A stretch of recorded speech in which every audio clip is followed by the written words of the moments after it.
Okay, a very good morning or good afternoon, everybody. It's such a pleasure and honor, being here with all of you. Now, I'm also learning a new skill set in this lockdown period, and Instagram Live seems to be one of them.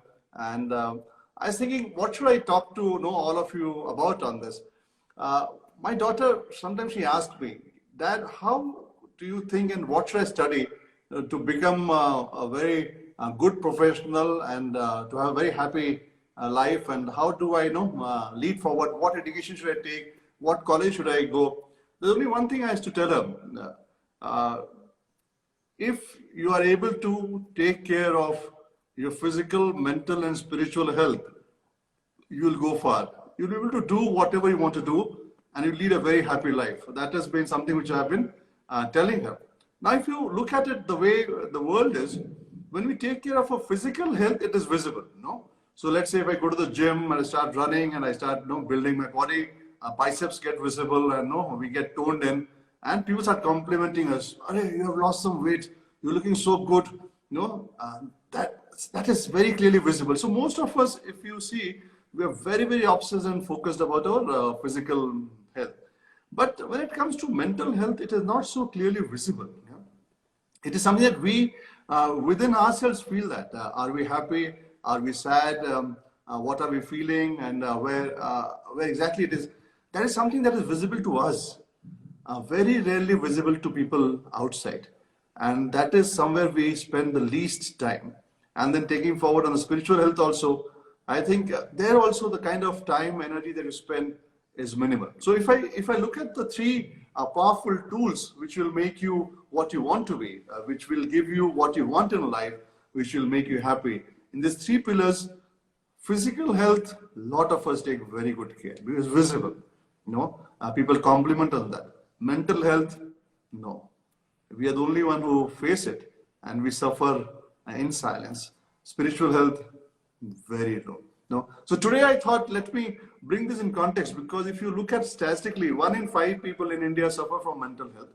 And after the lockdown period, there's 30% increase in people who have this huge panic attacks, who are undergoing a lot of fear.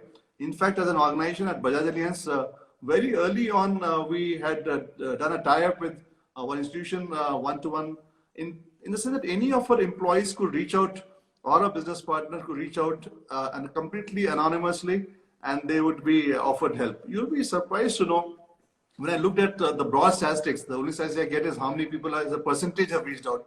It's close to 25 to 30% people have reached out. And in the lockdown period, there's a sudden spurt, and most of the cases are COVID related, and there's a lot of apprehension and fear which is coming in. And this is why we thought it's very relevant to the topic. It is relevant that we log in onto this, we talk about this, and we try and answer some question and queries which is there. But the stigma of mental health is wrong. That is the point I want to say. Just like we take care of physical health, we will take care of mental health, we will take care of spiritual health. And if we combine these three pillars strong enough, then rest assured, whatever your dream, desire in life, it will be yours and you'll be a very happy person. This balance of the three is very, very critical, and that is what we shall take. We shall take the mental health point today, and I'm very happy to have Aruna with me. She's a senior counselor from One to One Health, and she has been very active in this for many, many years. She has counseled very many people. She understands how this moves, and she's also been able to give a lot of solutions to people. Even societal cases she has handled in the past when people have reached out to her. Now, it will be good for us to understand from an expert and try and see what are the question apprehensions which keep on coming to mind, and how should we handle it, and how should we look at the lockdown period and what exactly it is. So welcome, Aruna, to the Instagram Live, and we're very happy to Thank you. Have you here. Now, if I look at,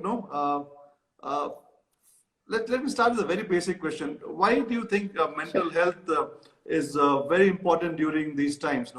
What is, because now you see how the COVID issues happening across the world. If I open television, if I open newspaper, if I open WhatsApp, there's so much negative news. There's so much fear. People are talking of job layoffs. People are talking of uncertainty. People are talking of deaths happening. I can't go and meet my friends. I can't shake hands. I can't even go to the vegetable shop without being scared. No, when I see people, I try to maintain as much distance as possible. So much fear, so much scared. No, I thought let's hear from you why it is so critical now in these times. Sure, sure, sure. All right. So thank you for inviting One-to-One Health Reach Out to be a part of this innovative program. And as you have rightly said, the context, mental health is one of the very, very important aspect that all of us need to keep on a daily basis and every minute basis rather. So as you said, physical health is very evident. When you look into physically somebody is improving their health, it's very evident if they are dieting or if they are like trying to reduce their weight or like build up their body. But when it comes to mental health, there are no significant outwardly you can see that, okay, this person is working on his or her mental health. But it is a very, very essential component of our well-being, a holistic well-being. So like a little example, if I have to give you about why mental health is important in this crisis, in this pandemic lockdown that we are all in. If we have to look into a little example about, if suppose we are walking by the road and we see one of our colleagues with whom we had a subtle argument 3 days back in a meeting. So we are walking down the street and we are trying to wave our hand with at our colleague. And the colleague did not notice. And with all happiness and enthusiasm, I tried to wish my colleague, but my colleague did not respond to me. What happens to me first? So I may feel embarrassed because I showed being a well-wisher sign to my colleague, but he or she did not respond to me. So I'm feeling sad, I'm feeling ignored, I'm feeling embarrassed, maybe I'm feeling angry. So there are many emotions that run in my mind and in my heart. Where are these emotions coming from? It's all the way that I'm perceiving that in my mind. He or she purposively ignored me. They did it on purpose so that I feel sad. Or sometimes we can also think, maybe after some time we may think that maybe he or she was on a call or maybe on the phone, or maybe they were thinking something or maybe preoccupied with something. But that may come a little later, those thoughts. So my thoughts are very important. My thoughts contribute a lot to my action. My thoughts are contributing how I feel and how I behave.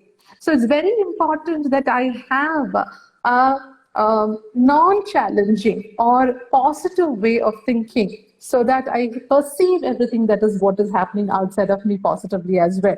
So in this situation, rather than optimism, being hopeful is very important.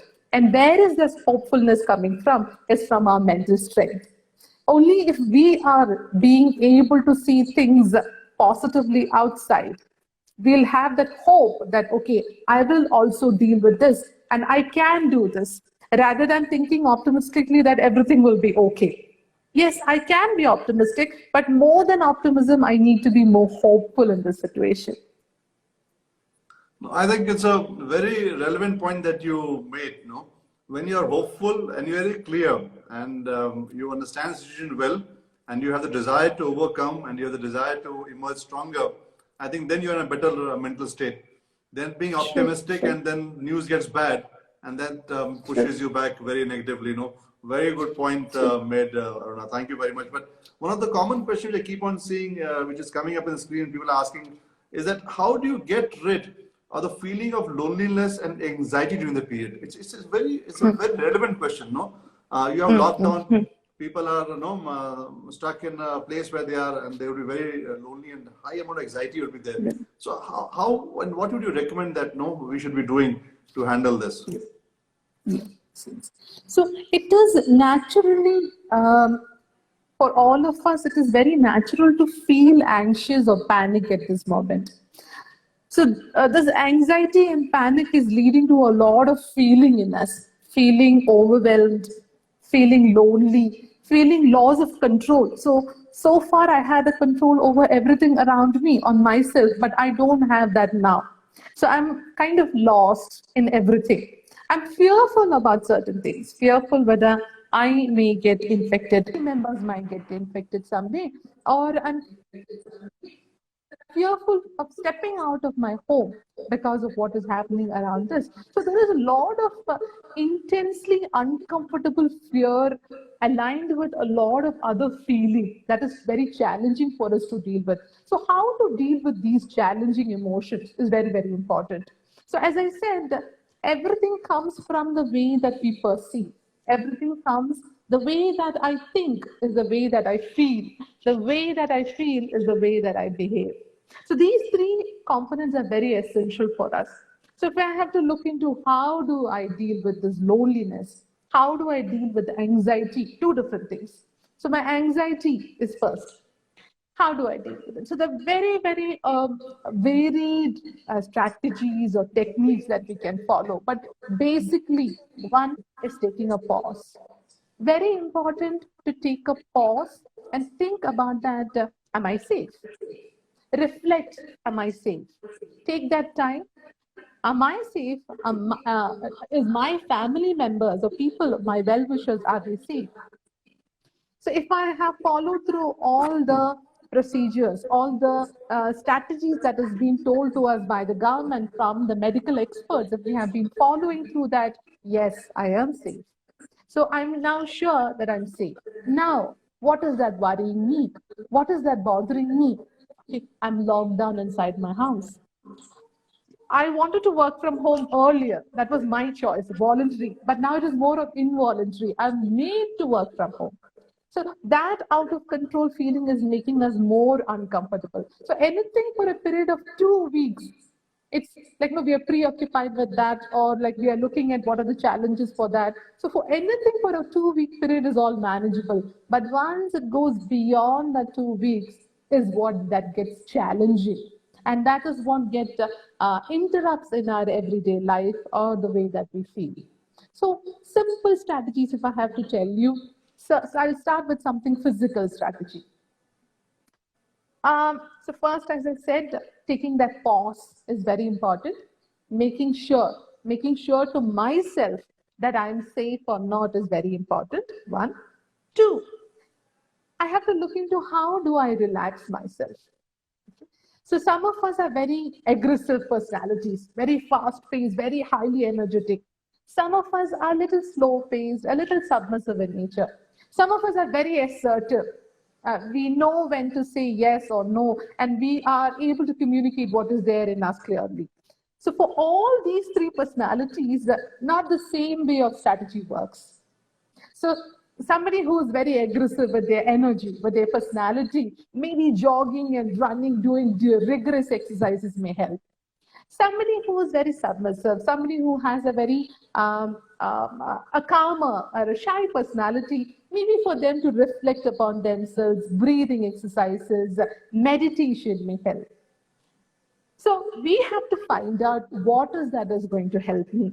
What my wife is doing may not be helpful for me. What my neighbor is doing may not be helpful for me. What my manager is doing may not be helpful for me. I need to find out what's that going to be helpful for me. So as simple as that, holding an ice cube in my palm, as tight, and closing my eyes and feeling that temperature in my hand can distract my challenging thoughts, can help me think about, okay, this is where I am. This is me now. Yeah. So as simple as that in dealing with my anxiety. Few other things can be deep breathing exercises. We all breathe. Every minute, every second we are breathing. But consciously breathing, mindfully breathing is very important. So what is that? Any space, whether your workspace, in your living room, wherever you are, just close your eyes, sit calmly, concentrate in the way that you're breathing. Okay, so there is a very different breathing exercise that has come, which is called as lion's breathing. Okay? So very fascinating. It's actually for adolescents that was made, but also adults can use, whereby you are sitting in a posture whereby your palms are open and on your knees. You close your eyes and breathe, and when you breathe out, you're doing a breathe out with your mouth wide open. or in a like in a hollow position, you're breathing out, making a noise. So you're inhaling and you're exhaling consciously, mindfully. At the same time, when you're exhaling, your body posture is wide and open, and your palms are wide and open, and you stretch your chest in a way that you're feeling open to inhale anything positive and exhale everything negative. So that's something called as a lion's breathing exercise. Yeah. So there are many techniques and strategies, but we need to understand what is going to help me, what is that can be helpful for me. Certain other like if I have to specifically look into emotionally calming myself, I can do a backward counting. I can do 5, 4, 3, 2, 1 exercise. So what is that 5, 4, 3, 2, 1? Hearing 5 things around me, seeing 4 things around me, 3 things that I can touch, 2 things that I can smell, and 1 thing that I can taste. So this is an exercise which is more of a mindful exercise, more of an exercise to be self-aware about ourselves, my emotions, to calm myself and to help myself to challenge these negative emotions. We can do this 5, 4, 3, 2, 1. 5, I can hear. 4, the things that I can see. 3, the things that I can touch. 2, things that I can smell, and 1 thing that I can taste. So these are few things through which we can do consistently. Very important is consistency. Not only when I'm feeling anxious, not only when I'm feeling lonely, but consistently every day, so that my body is conditioned to this, rather than only when there is a threat or only when there's an emergency, I do this and I expect my body to be calm or mind to be calm. So that would not be helpful, but doing something simple as a 15-minute walk inside the house or jog in wherever you're standing, doing as simple as that, but every day consistently is what is important. So I hope I have answered you here. No, it's a very good answer. I think if I try and put it together, it is like if somebody wants a good body, they have to go to the gym every day. Yeah, not that tomorrow I have to go for a party, so tonight I gym for 5 hours and tomorrow I have a great body. Absolutely. It doesn't work like that. Absolutely. I think if I try and see, no, what you're going to say is that one has to practice these things every day consistently.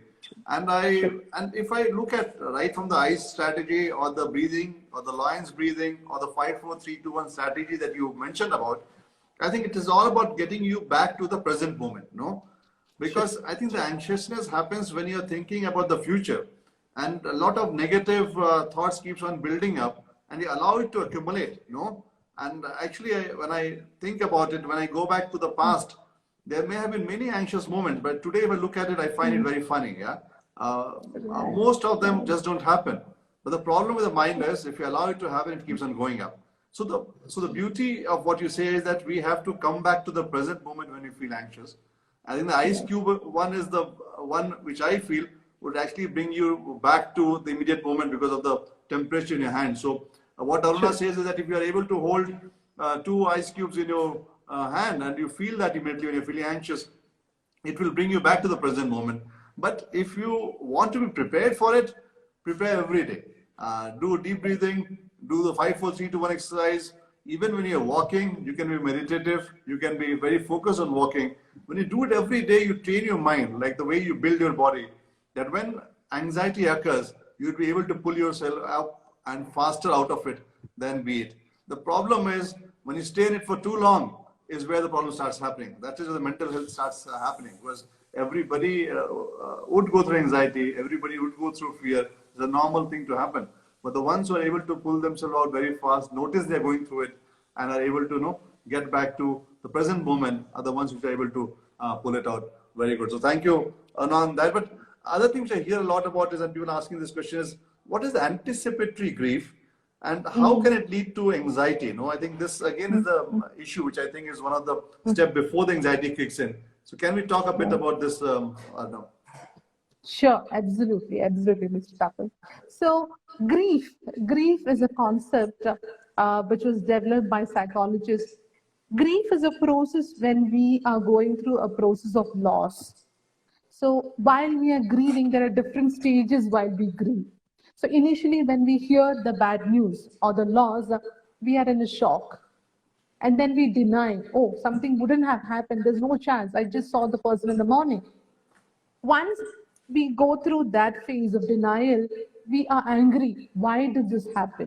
We are angry on ourselves, on the person who's no more, on the Almighty, the power. Once we're feeling angry, maybe the next phase that we may go on to is bargaining. Please give this person back to me. Please give that control back to me. Please, like, bring this person back to my life. You bargain. So once you go through all these phases, the next phase that you go in is the feeling of sadness. And after a few days is you accept what has happened to you. So this is something called as a grief in general.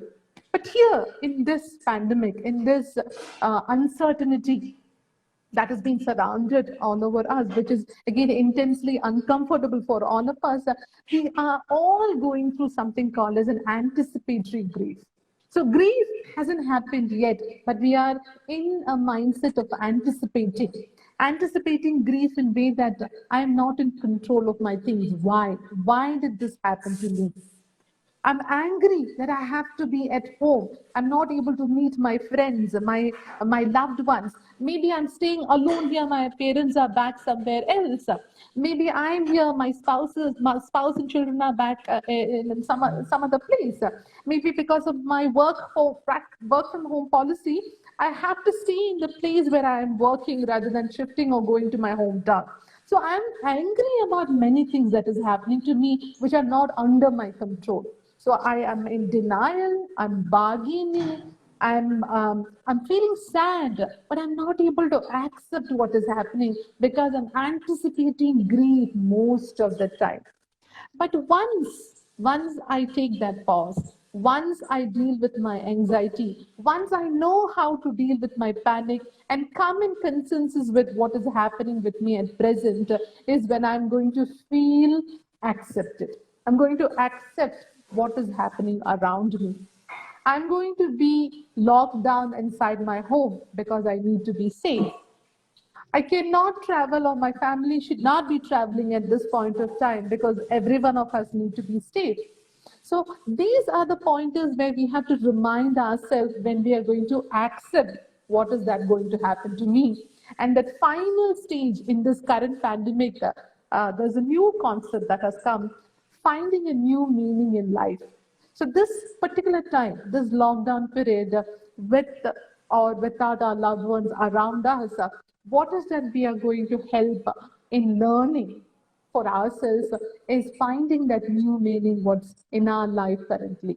Be it me, my relationship, be it be me as an employee, me as a manager, be it be me as a daughter or a son. What is that new meaning of any role that I'm playing in my life that I'm going to find out is very essential. So even though we are all on the phase of anticipatory grief, but yes, we can also go on to the next stage of finding that new meaning in our life if we are able to deal with this anxiety and grief well. I think you rightly put it. At all points of time, if we don't have a purpose of life, we don't have a meaning of life, we're not clear about what we can do, what we can contribute to, or feel grateful. No, I think I can talk from my personal experience. When the lockdown happened, I was very anxious. How do I serve my customers? Will my people be fine? Will my parents be fine? My daughter's a doctor. She's working in a hospital and 18 hours of duty she is doing. Will she be fine? I went through a lot of emotions. But then I realized that my daughter would be doing her duty to the country, to the person. As a doctor, that's part of her job. She's doing it. We have to run the organization so we can serve our customers. If claims are happening, we should be settling it. We settled close to about 8.5 lakh claims in this period. But people should be happy. They should have a purpose. How do they define it? And from home, what all can I do to ensure that we are able to look at things and control it? I think the point you mentioned, acceptance of it, trying to redefine new learnings, to find new purposes, and to see that whoever has to be served can be served, and how do we contribute to society, how can we help people who are who require more help than we do, and how do we go out and reach out to them, how do you make all that arrangements. The moment we entered that mode, I think the purpose there, yeah, and the way things moved, it made me much more calmer and much more happier. And huge gratitude, because it gave us an opportunity to be able to serve so many people, even in these circumstances, and a lot of love and respect for all those who are battling it out in the front. I think the moment you see it from that perspective, things change. And anticipatory grief is something which I think most people would be going through. And good that you talked about it, Aruna, because you bring it to the perspective as to how things would be going. So we don't have much time, but can you talk about some grounding techniques which can help the mind in an emergency situation? And what should the person do? That is one question which is coming through. And the second question, Aruna, which is coming through very strongly, is that a lot of people are afraid to open up. I think they're going through this trauma in their mind.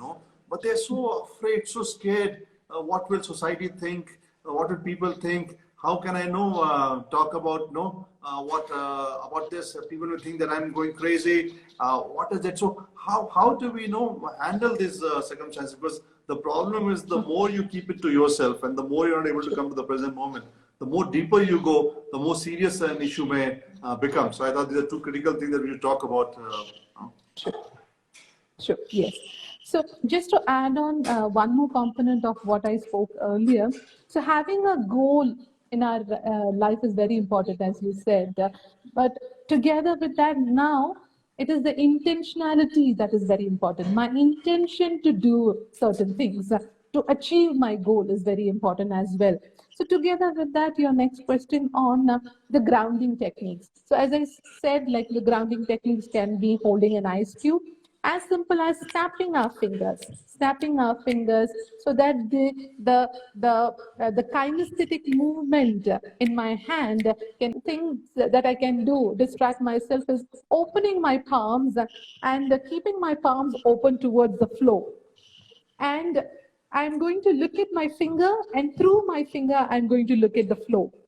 Look at my finger, through my finger, I'm going to look at the floor. So there's a dazed or a blurred vision that I have when I'm seeing the floor and when I'm seeing my fingers.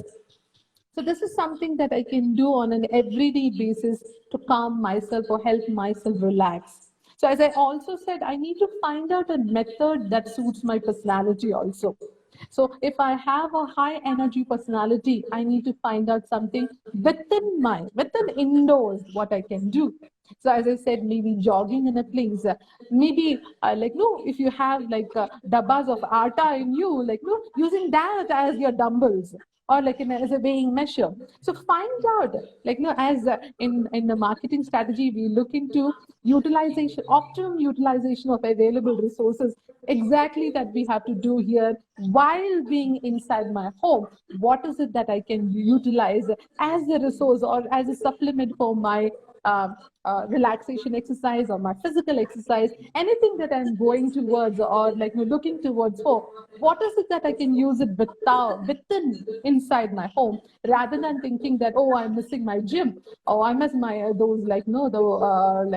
the measures wherein I was helping myself gain my weight. So look, even in spite of going through this, how am I going to look into my resources that is available around me is very, very important. So those are the little grounding techniques, and finding out for what is that going to help you is also very important. So together with that, I think your last question, kind of forgot about the last part of your question. No, it was just that in these circumstances, and you answered it, I think when you summed it together, you put it together.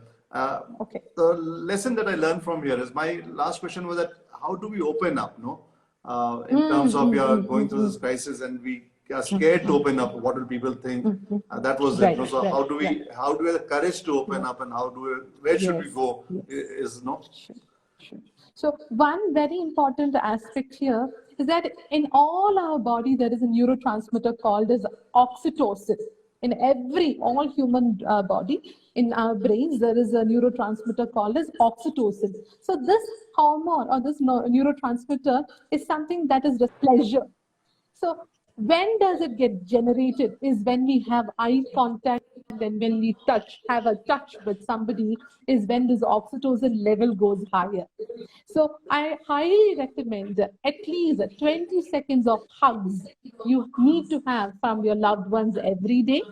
You have to provide at the same time receive as well a 20-second of hug wherein by it will increase your oxytocin level, happiness level, one, so that you don't have to go and talk to somebody, but you can do these measures so that you calm yourself, one. Two, talking to somebody with an eye contact. So if suppose you're living alone, you're single and you actually have no one around you. Like one of my colleagues is staying in a 3 BHK all by herself because all her roommates have gone home, but she did not get a chance to travel because she was she thought that she will make it after the 15 days of lockdown, but again it got extended and her stay of being alone is also getting extended. But the measure that she has been, rather all of us, most of us have been doing is that video conferencing, be it be work or be it be my personal relationship, my family members, my friends, maybe my colleagues. After my work time, maybe I can connect with my colleagues, see their families. So yesterday, in my team, we all had a group video call wherein we saw each other's. At the same time, we also met few of our family members also through. So there was a formal connection plus an informal connection, which definitely raised our oxytocin level, and we actually felt happy once we ended this. So that is one part of. So there are people who have had mental illness or would have been going through certain mental illness even prior to this pandemic. Some of us are going through this uncertainty and it is affecting our mental well-being now. So both of them belong to two different categories. Somebody who has already having maybe an anxiety as a disorder, somebody who's going through anxiety now. For both of them, it is two different ways of handling it. So somebody who has already been going through a mental health concern has to continue what they were doing earlier, like taking their medication, talking to their therapist or counselor online, taking that appointment, and whatever was helping them while they were taking the treatment earlier or while they were in counseling earlier, to continue that is very, very important. So people, on the other hand, who are feeling anxious, panic, fear now, yes, you have 1,000 more methods to follow through in dealing with that anxiety, but whom to talk to? Okay? So I cannot be going and talking to somebody who is on the news 8 hours a day and has every update of the news and a WhatsApp forward and links from many sites. And they themselves are overwhelmed and anxious. I cannot go and talk to them and make myself more prone to anxiety. So I need to choose the right person to go and talk to. I can talk to a family member. I can talk to a friend who's open to listen. So when I'm talking, even I should be open to listen to my friend. So it's a two-way. So I give respect and take respect. I listen to somebody and I talk to somebody. So it's a two-way method that I have to provide because everyone needs that space now. So talking to the right person is very important. In spite of following through all these methods, if we are not able to handle this, definitely we are there to help you. We are there to listen to you. We are there to guide you and facilitate the right thing at the right time to be done for you. So reach out to one-to-one help, your assistance in providing emotional well-being. So that would be my final request to all of you. Thank you, Anna. I think it's a pleasure talking to you, and so many good points has come through. I think we have hundreds of questions now which have come through, but time is already run. We are over time by about 8 minutes. The learning for me is we should keep this session more often and much more longer. And if I take away 2-3 things from this conversation, the first thing is every day I should practice in terms of my mental strength, the way I practice on my physical strength. mental strength is something you should work on every day because that is how it builds up.